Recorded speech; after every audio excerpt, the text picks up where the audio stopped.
Corona வைரஸ கண்டுபிடிச்ச அறிவியலாளர உங்களுக்கு தெரியுமா? Doctor June Dalziel Almeida. 1930 October 5ஆம் தேதி ஸ்காட்லாண்டோடைய கிளாஸ்கோல பிறந்தாங்க. குடும்ப சூழல் காரணமா 16 வயசுலயே பள்ளி கல்வியை நிறுத்திட்டு ஒரு ஹாஸ்பிட்டல்ல இளநிலை தொழில்நுட்ப வல்லுநரா வேலை பார்த்தாங்க. பல்கலைக்கழக கல்வி எதுவுமே இல்லாத அவங்க தன்னுடைய திறமையாலையும் உழைப்பாலையும் உலக புகழ்பெற்ற நச்சுயிரியல் வல்லுநரா ஆனாங்க. அல்மேடா எலக்ட்ரான் மைக்ரோஸ்கோப்ல தன்னுடைய சிறப்பு திறமையை வளர்த்துக்கிட்டாங்க. இம்யூன் எலக்ட்ரான் மைக்ரோஸ்கோபி அப்படிங்கிற ஒரு புதிய தொழில்நுட்பத்தை அவங்க கத்துக்கிட்டாங்க. இந்த நுட்பம் வைரஸ்களை சீக்கிரமா கண்டுபிடிக்க உதவுச்சு. 1964ல அல்மேடா வரலாற்றுல தன்னுடைய பெயரை நிரந்தரமா பதிவு செய்தாங்க. டாக்டர் டிஏஜே டைரலோடு சேர்ந்து பணியாற்றினப்ப சளி காய்ச்சல் வைரஸ் அப்படின்னு நினைக்கப்பட்ட ஒரு மாதிரிய அவங்க பரிசோதனை பண்ணாங்க. ஆனா அது அவங்களுக்கு தெரிஞ்ச எந்த வைரஸும் இல்லைன்றத கண்டுபிடிச்சாங்க. அந்த வைரஸ் கிரீடம் மாதிரியான ஒரு ஒளிவட்டத்தை கொண்டிருந்துச்சு. இதனால அதுக்கு கொரோனா வைரஸ், அதாவது கிரீடம்ங்கிற பொருள்ல அவங்க பேரு வச்சாங்க. இத முன்னிட்டு வேடிக்கையா கவிதை ஒன்னையும் தன்னுடைய ஆய்வறிக்கையில எழுதினாங்க. கொரோனா வைரஸ் பத்தி ஜூன் அல்மேடா எழுதின கிண்டல் கவிதை இதுதான்.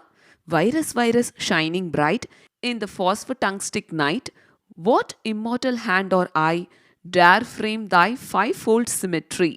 அல்மேடாவின் கண்டுபிடிப்பு தான் மனிதர்களை பாதிக்கிற முதல் கொரோனா வைரஸ் கண்டுபிடிப்பு. ஆனா ஆரம்பத்துல இவங்களுடைய கண்டுபிடிப்பு புகைப்படம் தெளிவா இல்லைன்னு காரணம் சொல்லி நிராகரிக்கப்பட்டுச்சு. 1967ல அல்மேடா ரூபெல்லா வைரஸின் முதல் படத்தை எடுத்தாங்க. அந்த வைரஸ் கர்ப்பிணி பெண்களுக்கு மிகவும் ஆபத்தான ஒண்ணு. இது மட்டும் இல்லாம ஹெப்படைட்டிஸ் பி வைரஸ்ல 2 தனித்துவமான கூறுகள் இருக்கிறதையும் அவங்க கண்டுபிடிச்சாங்க. HIV வைரஸ் பத்தின ஆராய்ச்சியிலையும் அவங்க முக்கிய பங்கு வகிச்சாங்க. இவ்வளவையும் செஞ்சுக்கிட்டு அல்மேடா ஒரு ஒற்றை தாயா தன்னுடைய மகளை வளர்த்தாங்க. விவாகரத்துக்கு பிறகு கடுமையான நிதி நெருக்கடியில இருந்த போதும் கூட அவங்க தன்னுடைய அறிவியல் ஆய்வுகளை தொடர்ந்தாங்க.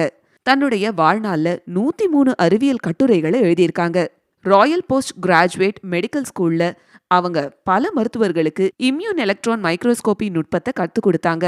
அல்மேடாவுடைய வாழ்க்கை காலத்துல போதுமான அங்கீகாரம் கிடைக்காத அவங்களுடைய பணிகள் COVID-19 பெருந்தொற்று காலத்தின் போது மறுபடியும் கவனத்துக்கு வந்துச்சு.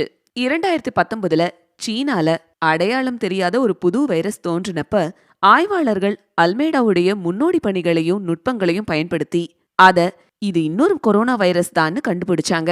50 வருஷத்துக்கு முன்னாடியே இத கண்டுபிடிச்சு அல்மேடா சொன்னப்ப அப்பவே ஆய்வுகளை செஞ்சிருந்தா பல மில்லியன் உயிர்களை நம்ம காப்பாத்தி இருக்க முடியும். பெண்கள் எதிர்கொள்ற சவால்களை வெற்றிகரமா எதிர்கொண்ட அல்மேடா முறையான கல்வி இல்லனாலும் ஒரு ஆய்வாளர் ஆக முடியும் அப்படிங்கிறதுக்கு எடுத்துக்காட்டு.